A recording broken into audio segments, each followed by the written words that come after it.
আমার আজকের রেসিপি আম দই। এই প্রচণ্ড গরমে আম দই কিন্তু শরীর আর মন দুটোই বেশ ঠান্ডা রাখে, আর তৈরি করা ভীষণ সহজ। তো দেখুন, একদম এরকম জমাট আম দই আপনার বাড়িতে অবশ্যই বানাতে পারবেন যদি স্টেপগুলো বেশ ভালোভাবে ফলো করেন আর কি। একদম দোকানের মতো, একদম মনে হয় মিষ্টি দই, তবে আমের ফ্লেভারের। তো চলুন দেরি না করে আম দইটা তৈরি করে নেওয়া যাক। তো এর জন্য দেখুন, এখানে একটা মাঝারি মাপের আম নিয়েছি। এটাকে খুব ভালোভাবে ধুয়ে এবারে বোটার দিকটা আগে কেটে বাদ দিয়ে নেব। এবারে আম থেকে এই আমের পাল্পগুলো বার করে নেব। তার জন্য আমি চামচি ব্যবহার করব আর কি। আপনারা চাইলে আমের খোসা ছাড়িয়ে হাত দিয়ে যেভাবে আর কি ওভাবে চটকেও কিন্তু পাল্প বার করে নিতে পারেন। তো আমি এই যে চামচি দিয়ে এভাবে করে এই যে দেখুন পুরো বার করে নিয়েছি পাল্পটা। এবারে একটা মিক্সিং জারের মধ্যে নিয়ে এটা একটু ব্লেন্ড করে নেব। কোনো জলের প্রয়োজন পড়বে না, এমনিতে এটা একটু মিহি করে বেটে নিতে হবে। এই যে দেখুন, বেশ মিহি করে বাটা হয়ে গেছে। তা সত্ত্বেও এটা কিন্তু ছাঁকনিতে একটু ছেঁকে নেবো, কারণ যদি কিছু থেকে থাকে তাহলে ছাঁকনিতে ওটা ছাঁকা হয়ে যাবে আর কি। তো আমি একটা ক্রিমি টেক্সচার চাইছি আমের, ওই জন্য আর কি। কোনো রকম লাম্প যেন না থাকে আর কি, মানে আমের কোনো অংশ, শক্ত অংশ যেন না থাকে। এই যে দেখুন, এটা ভালো করে ছেঁকে নিয়েছি ফ্রাইং প্যানটার মধ্যেই। এই যে এবারে করবো কি, ফ্রাইং প্যানটা ওভেনের মধ্যে বসিয়ে নেব। এবারে এটাকে আর কি যতক্ষণ অবধি শুকিয়ে না যাচ্ছে জলটা আমের পাল্প থেকে, এই যে দেখুন, এই যে জলটা যতক্ষণ না শুকোচ্ছে ততক্ষণ অবধি এটা নাড়তে থাকবো আর কি। কারণ যদি জল থেকে থাকে তাহলে কিন্তু দইটা ঠিক ভালোভাবে পড়বে না আর কি। এই যে দেখুন, জলটা কিন্তু পুরোপুরি শুকিয়ে নিতে হবে। তাই দইটা যদি পাতেন তার মধ্যে কিন্তু জল কাটবে যদি শুকিয়ে না নেওয়া হয়। তো এই যে দেখুন, এটা ভালোভাবে নেড়ে চেড়ে বেশ সুন্দর করে শুকিয়ে নিয়েছি। খুব বেশি সময় লাগে না, তবে এর থেকে বেশি শুকোতে যাবে না, তাহলে কিন্তু আবার সেটা খারাপ হয়ে যাবে। এই যে দেখুন, এবারে এটা আলাদা একটা পাত্রে ঢেলে নিয়ে ঠান্ডা হতে দেবো। মানে এই পাল্পটা কিন্তু ঠান্ডা অবস্থায় ব্যবহার করতে হবে। এই যে দেখুন, একটা বাটিতে তুলে নিয়েছি, এটা ঠান্ডা হোক। ততক্ষণে এদিকে আবার দেখুন, আমি একটা ছাঁকনির মধ্যে একটা পাতলা কাপড়ে ওই 3 থেকে 4 চামচ মতো দই জল ঝরাতে দিয়ে দিয়েছি, কারণ আমরা হাঁকাট ব্যবহার করব। দইয়ের মধ্যেও কিন্তু জল থাকা চলবে না, তাই জন্য দইয়ের যে সাঁচাটা আর কি সেটা জল ঝরানোর জন্য রেখে দিলাম।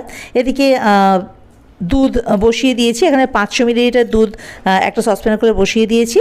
এবারে দুধটা গরম করে নেব। তার আগে 3-4 হাতা মতো দুধ আগে একটা কাপে তুলে নেব।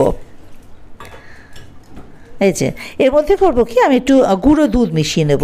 গুঁড়ো দুধ মেশালে হবে কি, ওই দইয়ের টেস্টটাও ভীষণ ভালো আসে, টেক্সচারটা তো ভালো আসেই।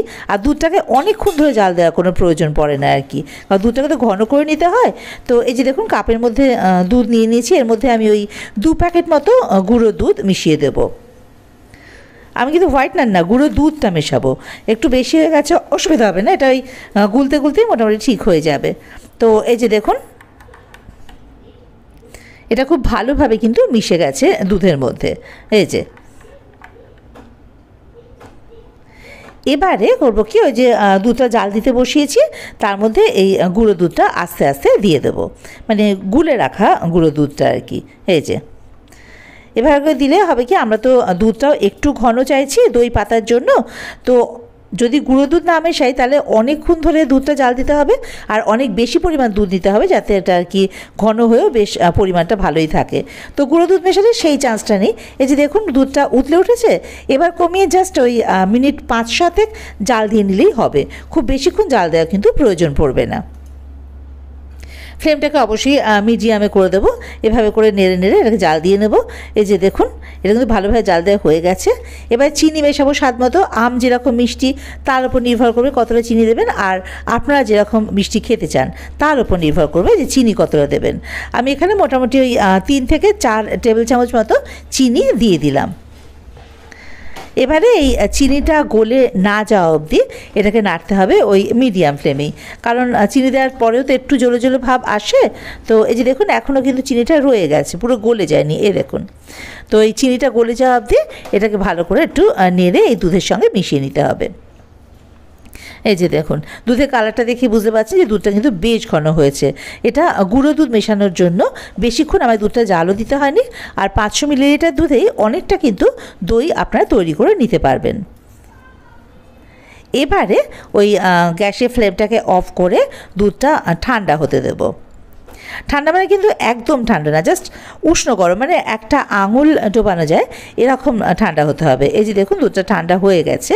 এই যে একটা আঙুল এভাবে ডুবিয়ে রাখা যাচ্ছে, তার মানে পারফেক্ট গরম আছে। ঠিক এরকম গরম চাই দইয়ের জন্য। এবারে ওই যে আমের পাল্পটা ঠান্ডা করে নিয়েছিলাম, তো সেটা আমরা যেটা মিক্সিতে বেটে ঠান্ডা করে নিয়েছিলাম কড়াইতে নেড়ে, সেই আমের পাল্পটা এই দুধের সঙ্গে মিশিয়ে দেবো। এবারে খুব ভালো করে এটা দুধের সঙ্গে মিশিয়ে নিতে হবে। এই যে দেখুন দুধের কালারটাও চেঞ্জ হয়ে গেছে। আপনারা চাইলে কিন্তু এখানে একটু ফুড কালার দিতে পারেন, তো আমি সেরকম কিছু দিইনি। তো এটা মেশানো হয়ে গেছে। আর এদিকে এই যে হাঙ্কার মানে যেটা জল ঝরানোর জন্য রেখেছিলাম দইটা, সেটা জল ঝরে গেছে। এবার সেই দইটা একটা পাত্রের মধ্যে নিয়ে নেব। আপনারা চাইলে কিন্তু মাটির পাত্র দই পাততে পারেন, সেরামিকের পাত্রে পাততে পারেন, চীনার মাটির পাত্রে দই পেতে নিতে পারেন।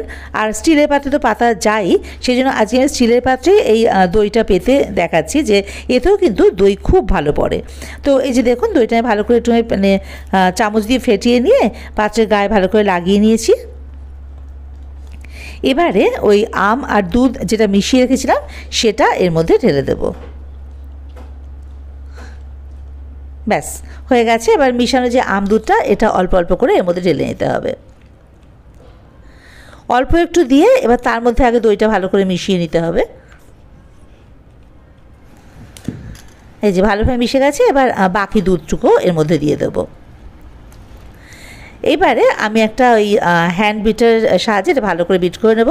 কিছুটা আমের পাল্প আমি রেখে দিয়েছিলাম, সেটা এর মধ্যে দিয়ে দিলাম, কারণ দই খাওয়ার সময় মুখের মধ্যে একটু যদি পাল্পটা পড়ে সেটা খেতে কিন্তু খুব ভালো লাগে। তো এই যে বললাম হ্যান্ড বিটার সাহায্যে ভালোভাবে বিট করে এবার ঢাকা দিয়ে এটা একটা গরম জায়গায় রেখে দেবো। তো এখন তো এমনিতেই খুবই গরম, তো আমি করি কি, আমি একটা বড় ক্যাসারোল নিই, তার মধ্যে মানে আমি দই সবসময় এভাবেই জমাই। ওই ক্যাসারোলটার মধ্যে ওই যে পাত্রের মধ্যে দুধটা রেখে যে দইটা জমাতে দিয়েছি সেই পাত্রটা রেখে দেবো ক্যাসারোলের মধ্যে। এবারে ক্যাসারোলের ঢাকাটা আটকে দেবো, তাহলে বেশ গরমের মধ্যে থাকলো দইটা, তাই না? এই যে এবারে এটাকে মোটামুটি 7-8 ঘন্টা রেখে দেবো। এখন প্রচণ্ড গরম, তো 8 ঘন্টা তো হয়েই যায়, তার মধ্যে দই পড়েই যাবে। তো 8 ঘন্টা পরে এটা খুলে নেবো ঢাকনাটা। দেখুন আপনারা আরও বেশি সময় রাখতে পারেন, তবে খুব বেশি সময় রাখলে না আবার দইটা কীরকম টক টক হয়ে যায়, তাই এর চেয়ে বেশি সময় রাখার প্রয়োজন পড়বে না, যেহেতু এখন গরমকাল সেই জন্য। তো এই যে দেখুন 8 ঘন্টা পরে ঢাকাটা খুলে নিয়ে দেখাচ্ছি আপনাকে। এই যে দেখে বুঝতে পারছেন যে দইটা কত ভালোভাবে পড়ে গেছে। তো এবারে আবারও এটাকে ঢাকা দিয়ে ফ্রিজে রেখে দেবো, কারণ দই তো ঠান্ডা ঠান্ডায় খেতে ভীষণ ভালো লাগে, তাই না? তো এটা মোটামুটি ঘন্টা 2-3 জন্য ফ্রিজের মধ্যে রেখে দিয়েছিলাম। ঘন্টা 2-3 পর দেখুন এটা আবার বার করে নিয়েছি, দেখে বুঝতে পারছেন। এবার একটু কেটে দেখাচ্ছি আপনাকে। এই যে দেখুন কি সুন্দর দইটা পড়েছে, একদম চাকা, এতটুকু জল কিন্তু কাটেনি, বা তুলে নেওয়ার পরেও দইটা দেখুন ভেতরে কিন্তু এতটুকু জল দেখতে পাবেন না। তো এরকম ঘন আর এরকম চাকা দই যদি তৈরি করতে চান, তাহলে কিন্তু জাস্ট যে স্টেপগুলো বললাম সেই স্টেপগুলো ফলো করবেন, দেখবেন এইভাবে আম দই ভীষণ সহজে কিন্তু বানিয়ে নেওয়া যায়। একদম দোকানে মিষ্টি দইয়ের মতোই লাগে খেতে, আর জাস্ট আমের ফ্লেভার থাকে আর কি এরকম। তো কেমন লাগলো রেসিপিটা আমাকে কিন্তু অবশ্যই কমেন্ট বক্সে জানাতে ভুলবেন না। আর যদি রেসিপিটা ভালো লাগে তাহলে আমার চ্যানেল সাবস্ক্রাইব করে আমার পাশে থাকার অনুরোধ রইল। বেল আইকনটা ক্লিক করে দেবেন ফার্দার নোটিফিকেশনের জন্য।